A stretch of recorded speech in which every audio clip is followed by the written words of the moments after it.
This is Jim Cramer, co-founder of TheStreet.com. I'm with someone who has founded a whole strategy, founded a whole way of conveying that strategy. I'm with Rev Shark. Go to realmoney.com. We're in there next to each other every day. There's a reason why we're next to each other.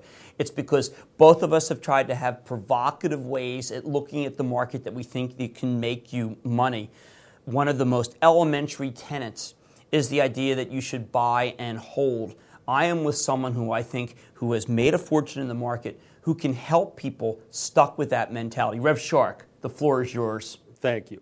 Well, when I talk to people and they tell me they want to be like Warren Buffett and buy and hold and get rich, I always shake my head and said, there's only one Warren Buffett out there. You know why? Because he's a really smart guy who did something that most people cannot do. You mean it's not just his strategy? It's not just some book that he figured out? That's right. He's just not some Yahoo from Omaha, who knows what he's doing.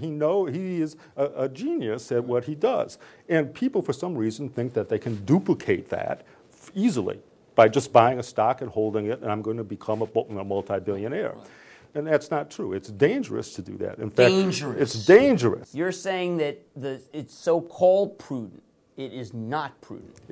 In fact, the compounding that makes that work for him cuts the other way when it doesn't work. Your losses compound just like your gains would compound. That's a great point that people don't recognize. People don't realize that. If you put your money in a stock that does nothing for 10 or 15 years, you've lost not only because you haven't made gains, but you've missed out on other stuff that you could have been in. Well, let's talk about that. I find, and I'm sure you do in your column, and they're talking with Rev Shark, who writes the most provocative column on realmoney.com. It's got a new book coming out, Invest Like a Shark.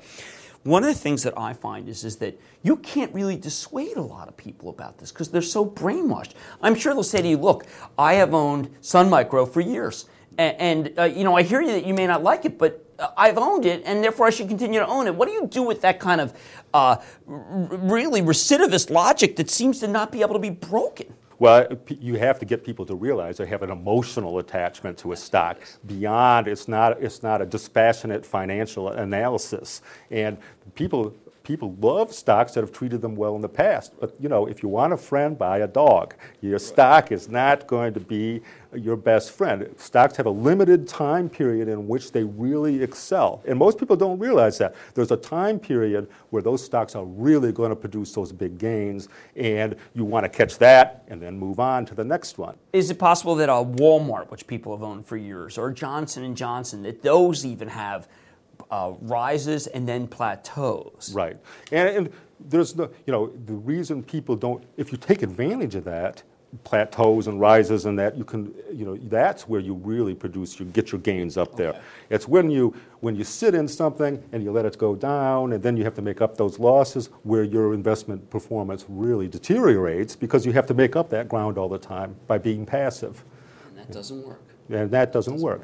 So you need to be active. I mean, there's nothing wrong with selling a stock. Right, people are always convinced, well, it's active, so therefore it must be churning, it must be commission-oriented, you're making money for your broker. None of that is necessarily true, right? Selling is your best strategic tool by far. It can be undone in a moment. It's cheap, it's easy, it's an insurance policy.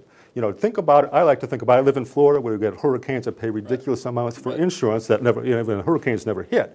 But I got to buy it anyways. If you sell a stock, that's a form of insurance. It might cost you a little bit because if it doesn't continue to go down, you can buy it back. And there's nothing wrong with that. Selling is insurance. It's strategic. It's easy. Do it. All right. That's Rev Shark. Remember his book coming out later this fall, Invest Like a Shark. The most provocative columnist on realmoney.com with something that I'm sure was provocative to you, particularly if you look at that portfolio and you say, okay, I've owned Pfizer for 5 years. Now what do I do? You just heard what to do. Rev Shark, realmoney.com, Jim Cramer.